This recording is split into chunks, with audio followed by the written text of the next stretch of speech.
தமிழொலி நேயர்களுக்கு வணக்கம். இன்றைய இரவு நேர பிரதான செய்திகள். முதலில் தலைப்பு செய்திகள். நாட்டு மக்களுக்கு பல்வேறு சலுகைகள் ஜனாதிபதியால் அறிவிப்பு, பாராட்டும் பொருளாதார நிபுணர்கள். அடுத்த 24 மணி நேரத்திற்குள் ஏற்பட போகும் மாற்றம், விடுக்கப்பட்டுள்ள எச்சரிக்கை. கோதுமை மாவின் விலையை குறைக்க நடவடிக்கை. கர்ப்பிணி பெண்களுக்கு விசேட நிதி.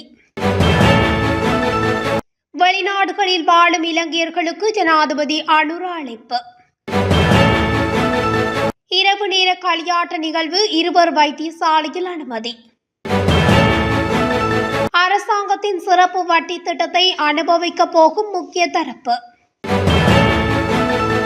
வடமாகாணத்திற்கும் அதிக நிதி ஒதுக்கிய ஜனாதிபதி, வட்டுவாகல் பாலத்திற்கு 1000 மில்லியன் ரூபாய். போதைப்பொருள் துப்பாக்கிகளுடன் சிக்கிய சந்தேக நபர். தொடர்வன விரிவான செய்திகள். சமகால அரசாங்கத்தின் கன்னிவரவு செலவு திட்டம் ஜனாதிபதி அனுரகுமார திசாநாயக்கவினால் தற்சமயம் நாடாளுமன்றத்தில் முன்வைக்கப்பட்டு வருகிறது. இதில் நாட்டின் அபிவிருத்தி திட்டங்களுக்கென பெருந்தொகை நிதி ஒதுக்கப்பட்டுள்ள நிலையில் மக்களின் வாழ்வாதாரங்களை மேம்படுத்தும் நோக்கில் நிதி ஒதுக்கப்பட்டுள்ளது. நாட்டின் முன்னேற்றத்தை ஏற்படுத்தும் வகையில் ஜனாதிபதியின் திட்டங்கள் அமைந்துள்ளதாக பொருளாதார நிபுணர்கள் சுட்டிக்காட்டுகின்றனர். ஒவ்வொரு பிரிவினரையும் இலக்கு வைத்து இந்த நிதி ஒதுக்கப்பட்டுள்ளதாகவும் ஜனாதிபதி தனது வரவு செலவு திட்டத்தின் ஊடாக அறிவித்துள்ளார். ஜனாதிபதி தனது வரவு செலவு திட்டங்களை முன்வைத்து வரும் நிலையில் அது குறித்து பலரும் வரவேற்று கருத்து வெளியிட்டு வருகின்றனர். கடந்த அரசாங்கங்களின் தூர நோக்கற்ற சிந்தனைகளில் இருந்து மாறுபட்டு தேவையற்ற துறைகளுக்கான நிதி ஒதுக்கீடுகள் குறைக்கப்பட்டுள்ளன. கல்வி, சுகாதாரம், விவசாயம், அபிவிருத்தி உள்ளிட்ட பல்வேறு துறைகளுக்கு முக்கியத்துவம் வழங்கப்பட்டு பெருந்தொகை நிதி ஒதுக்கீடு செய்யப்பட்டுள்ளது. அரசு ஊழியர்கள் ஓய்வூதியம் மற்றும் மாணவர் மற்றும் பல்வேறு கொடுப்பனவுகள் அதிகரிக்கப்பட்டுள்ளதுடன் வறுமை கோட்டின் கீழ் வாழும் மக்களுக்கான பல்வேறு நலத்திட்டங்களுக்கான நிதி பெருமளவு ஒதுக்கப்பட்டுள்ளன. தமிழர் தாயக பகுதிகளில் உள்ள வனங்களையும் மேம்படுத்தி தேசிய பொருளாதாரத்துக்கு பல சேர்க்கும் வகையில் திட்டங்கள் வகுக்கப்பட்டுள்ளமை குறிப்பிடத்தக்கது. அதிகரித்து வரும் வெப்பநிலை குறித்து வளிமண்டலவியல் திணைக்களம் இலங்கை மக்களுக்கு அறிவுறுத்தல் வழங்கியுள்ளது. இது தொடர்பில் பொதுமக்களை விழிப்புடன் இருக்குமாறு திணைக்களம் மக்களை கேட்டுக்கொண்டுள்ளது. நிலவும் வெப்பநிலை அடுத்த 24 மணி நேரத்துக்குள் எச்சரிக்கை மட்டத்தை எட்டும் என எதிர்பார்க்கப்படுவதாக தெரிவிக்கப்பட்டுள்ளது. அதன்படி வடக்கு, வடமத்திய, வடமேல் மற்றும் தென் மாகாணங்களிலும் ரத்தினபுரி மாவட்டத்திலும் வெப்பநிலை அடுத்த 24 மணித்தியாலங்களில் எச்சரிக்கை மட்டத்தை எட்டும் என எதிர்பார்க்கப்படுகிறது. நாட்டில் நிலவும் வெப்பமான காலநிலை காரணமாக வீதிகளில் வேலை செய்பவர்கள் மற்றும் வெளி வேலைகளில் ஈடுபடுபவர்கள் அதிக எச்சரிக்கையுடன் இருக்குமாறு இலங்கை பொது சுகாதார ஆய்வாளர்கள் சங்கத்தின் தலைவர் உபட்ரோகன் தெரிவித்துள்ளார். இது தொடர்பில் அவர் மேலும் தெரிவிக்கையில், நாட்டின் பல்வேறு பகுதிகளில் கடும் வெப்பமான வானிலை நிலவுகிறது. இது வெளி வேலைகளில் ஈடுபடும் நபர்களை கடுமையாக பாதிக்கின்றது. எனவே வீதிகளில் வேலை செய்பவர்கள் மற்றும் வெளி வேலைகளில் ஈடுபடுபவர்கள் அதிக எச்சரிக்கையுடன் இருக்குமாறு கேட்டுக்கொள்கின்றேன். கடந்த காலங்களில் வெப்பமான வானிலை காரணமாக பல பகுதிகளில் பெரும்பாலான மக்கள் பாதிக்கப்பட்டனர். எனவே வெப்பமான வானிலை குறித்து பொதுமக்கள் மிகவும் கவனமாக இருத்தல் வேண்டும் எனவும் அவர் கேட்டுக்கொண்டுள்ளார். கோதுமை மாவின் விலை குறைக்கப்படவுள்ளதாக தகவல் வெளியாகியுள்ளது. அதன்படி பிரீமா மற்றும் செரண்டிப் நிறுவனங்கள் நாளை முதல் கோதுமை மாவின் விலையை குறைக்க முடிவு செய்துள்ளது. அந்த வகையில் 1 கிலோகிராம் பிரீமா மற்றும் செரண்டிப் கோதுமை மாவின் விலை 10 ரூபாவால் குறைக்கப்படவுள்ளதாகவும் தெரிவிக்கப்பட்டுள்ளது. கர்ப்பிணி தாய்மார்களுக்கு ஊட்டச்சத்து ஆதரவை வழங்க 7500 மில்லியன் ரூபாவை ஒதுக்குவதாக ஜனாதிபதி கூறுகின்றார். 2025ஆம் ஆண்டுக்கான வரவு செலவு திட்ட முன்மொழிவின் போதே அவர் இதனை குறிப்பிட்டார். அத்துடன் திரிபோசா சத்துணவு வழங்கும் திட்டமும் முன்னெடுக்கப்படும் என ஜனாதிபதி இதன் போது தெரிவித்துள்ளார். இலங்கையில் அடி வேர் வரை ஊழல் ஒழிக்கப்படும். அதற்காக வெளிநாடுகளில் வாழும் இலங்கையர்களையும் எம்முடன் இணைந்து கொள்ளுமாறு அழைக்கின்றோம். இணை ஜனாதிபதி அனுரகுமார் திசாநாயக்க நாடாளுமன்றத்தில் தெரிவித்துள்ளார். நாடாளுமன்றத்தில் இன்றைய தினம் திங்கட்கிழமை வரவு செலவு திட்டத்தை சமர்ப்பித்து உரையாற்றும் போதே அவர் இவ்வாறு தெரிவித்துள்ளார்.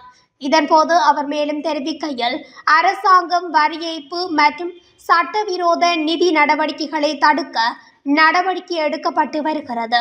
இலங்கை நாணயம் சில்லறைகள் மற்றும் தாள்கள் இல்லாத சகாப்தத்தை நோக்கி நகர்கிறது. ஊழலை தவிர்க்க இது ஒரு நல்ல முடிவு. தேவையில்லாமல் சொத்துக்களை குவிப்பவர்கள் இந்த முடிவுகளால் பாதிக்கப்படுவார்கள்.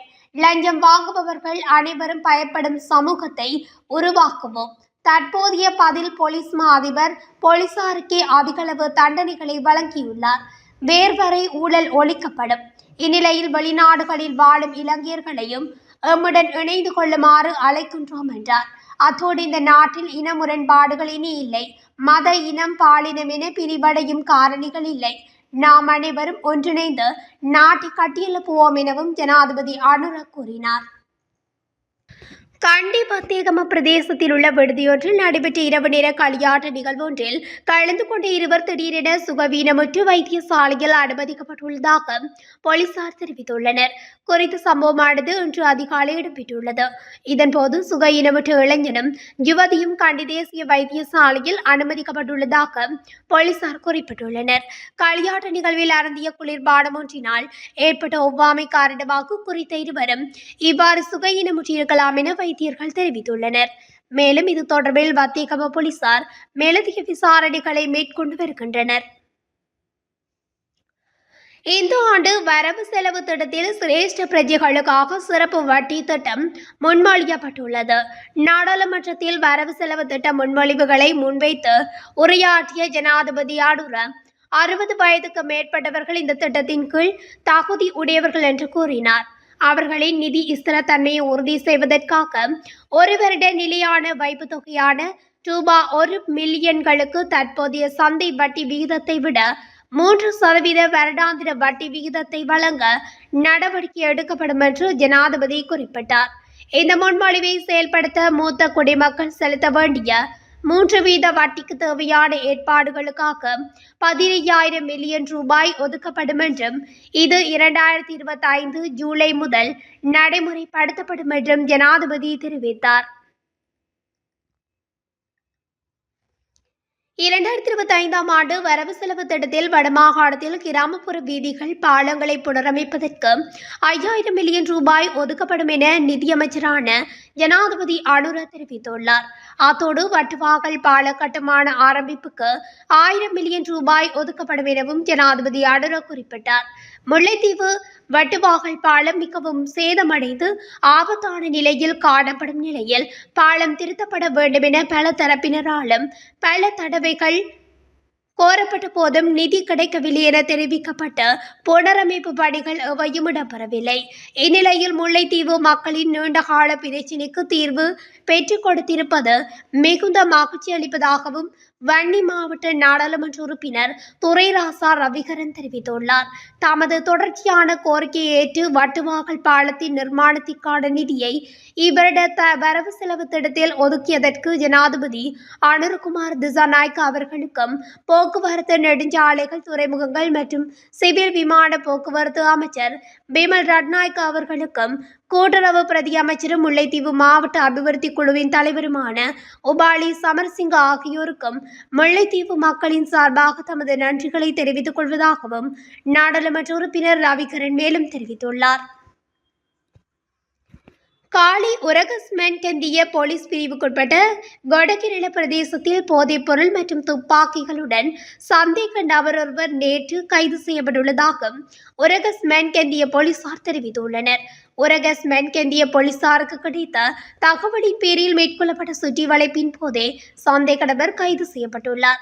கைது செய்யப்பட்ட சந்தேக நபர் கொரகிடரல பிரதேசத்தில் வசிக்கும் 35 வயதுடையவர் ஆவார். இத்துடன் தமிழொலியின் இன்று இரவு நேர பிரதான செய்திகள் நிறைவடைகின்றன.